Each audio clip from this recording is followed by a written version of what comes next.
I'm Dan Gruber, and I'd like to tell you about the founding of the Field Institute and the Citizen Science Program.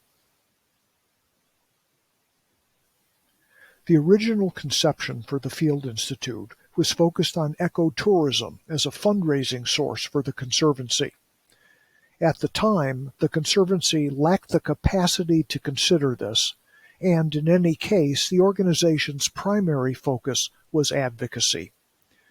As the preserve developed, however, there were no data to guide and support management decisions by preserve staff.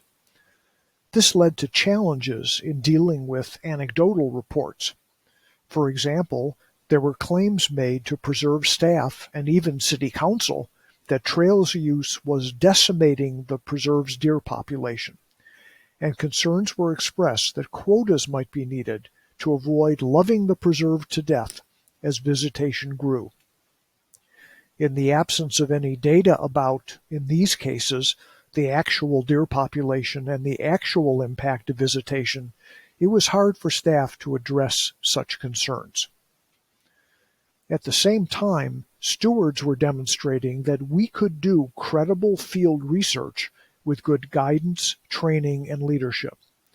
Our first organized steward science project in the preserve, the Lost Dog Overlook Geology Project, produced noteworthy results. This project established an approach to steward-based citizen science and confirmed steward interest in such work. Based on this experience, we changed the Field Institute concept to focus on applied research to guide and support preserve management decisions. Conservancy leadership supported this approach, and we took advantage of the Conservancy's increased development ability to leverage funding from a private source into a major grant for the Flora-Fauna Survey, so we would know what plants and animals we had and wanted to conserve. This culminated in hiring full-time staff for what was now officially called the Field Institute. Also in 2010, the Conservancy established the ProgramBased Steward organization. This provided a model for organizing stewards around continuing functions. As Field Institute projects multiplied, got more complex, and involved more partner organizations, there were increasing demands on the time of our limited Field Institute staff beyond leading field work. Many stewards were involved in multiple citizen science projects over time, and as they gained experience, steward project organization and project structure began to emerge naturally.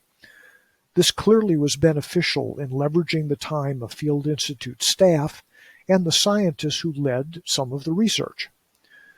So in 2013, the Field Institute and Conservancy staff and the CLT agreed to start a formal citizen science steward program as part of the Field Institute. Today, the unique strengths of the Conservancy's citizen science program flow from this history. Continually growing steward citizen science expertise and capabilities allow increased autonomy and the ability to handle more complex field and analytical work. This greatly leverages the time of Field Institute staff and scientists and provides the preserve staff with the benefits of high-quality research relevant to preserve management. It also serves as a model for how other small conservancies can create research programs with limited staff resources by utilizing volunteers effectively.